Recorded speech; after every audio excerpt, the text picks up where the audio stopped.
Who will win the FIFA Ballon d'Or 2014? 5 nama telah ditetapkan. Dunia menanti sejarah menulis ulang kisah baru. Ballon d'Or tahun 2025 adalah medan pertarungan paling prestisius dalam jagat sepak bola. Bukan hanya soal bakat, tapi tentang siapa yang benar-benar raja dari segalanya. Dan inilah 5 calon pewaris tahta emas tahun ini. Vinicius Junior, mesin serangan Real Madrid. Mohamed Salah, sang raja Mesir yang akudat. Florian Wirtz, si arsitek Jerman yang menari di atas bola.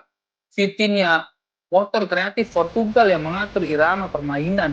Dan Lamine Yamal, bocah ajaib yang membuat dunia tercengang di usia belia. Inilah pertarungan yang bukan hanya soal angka dan trofi, tapi soal warisan.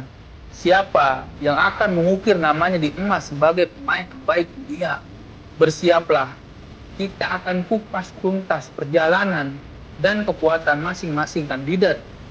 Tanpa basa-basi, tanpa kompromi dari bangku cadangan.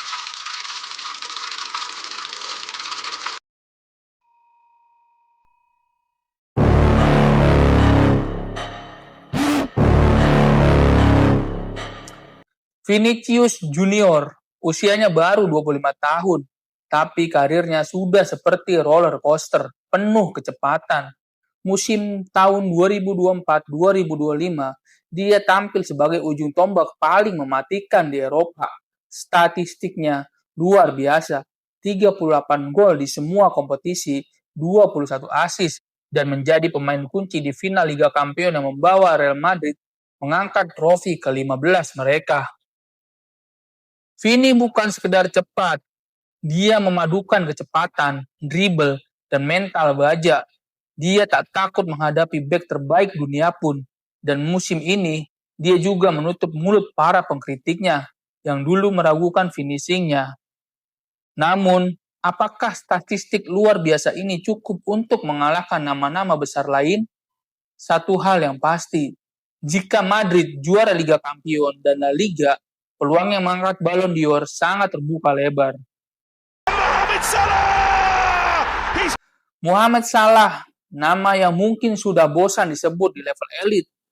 Tapi musim ini, dia kembali membuktikan usia hanyalah angka, 32 tahun, tapi larinya masih seperti singa lapar. 30 gol, 15 assist, dan memimpin Liverpool meraih gelar Liga Premier League. Dan performa yang konsisten sejak pekan pertama. Salah bukan cuma pencetak gol. Dia adalah simbol, kapten tanpa band kapten, inspirasi jutaan anak muda Mesir dan juga Afrika. Dan musim ini, dia membawa Liverpool melaju ke semifinal Liga Champions dengan beberapa momen krusial yang mematikan. Jika faktor pengalaman dan konsistensi dihitung besar, Salah punya peluang emas, tapi ingat, voting Ballon d'Or sering condong pada mereka yang mengangkat trofi Eropa. Wow! Florian Wirtz, maestro lini tengah Bayer Leverkusen dan timnas Jerman. Dia bukan pemain yang teriak-teriak mencari sorotan, tapi ketika bola di kakinya, seluruh permainan berubah. Musim ini, Wirtz menjadi otak dari Leverkusen yang kembali mengejutkan Bundesliga dan Eropa.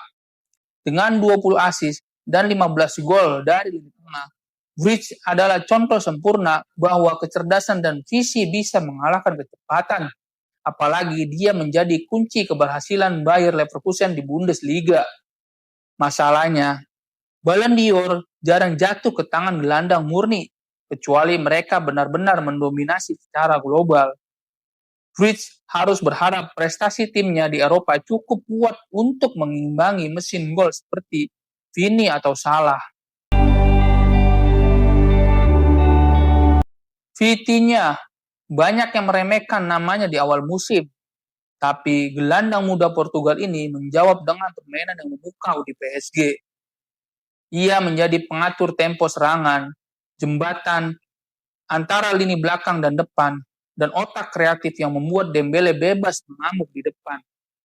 Vitinha mungkin bukan pencetak gol terbanyak, tapi pengaruhnya dalam mengatur ritme permainan tak terbantahkan. Statistiknya 12 gol, 18 assist, dan rating rata-rata yang selalu di atas 8 di liga. Dan membawa PSG mengangkat Liga Kampion untuk pertama kalinya. Tapi, apakah pengaruh tak terlihat cukup untuk memikat voter? Sejarah Ballon d'Or membuktikan Belanda seperti ini sering jadi underdog, kecuali ada momen besar yang jadi highlight global.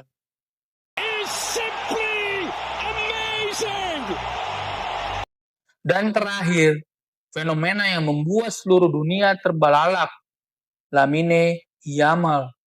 Baru 12 tahun, tapi sudah masuk nominasi Ballon d'Or. Tidak banyak yang bisa mengatakan itu.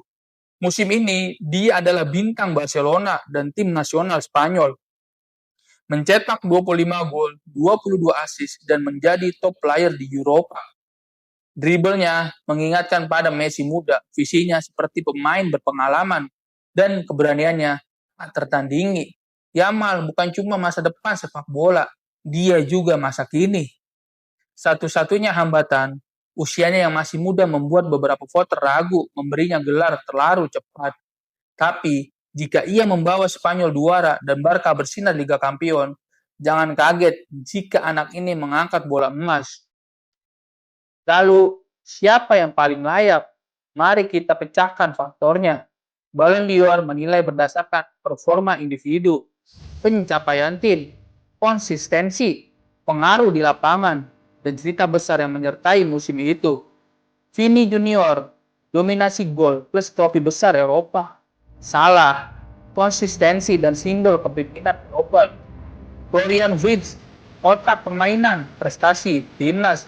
Vitinha, motor pengatur tempo dan pengaruh di PSG. Yamal, fenomena muda dengan statistik gila. 5 nama, 5 cerita, 5 kekuatan yang berbeda.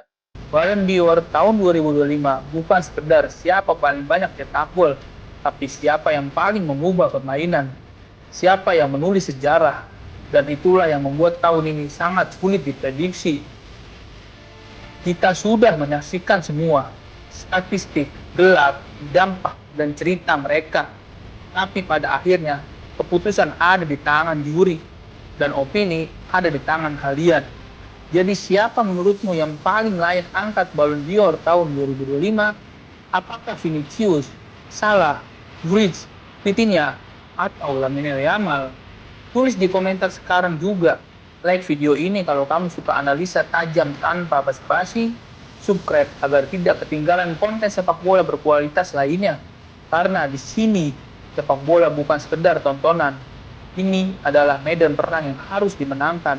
Sampai jumpa di video berikutnya. Jangan hanya nonton, tentukan pilihanmu.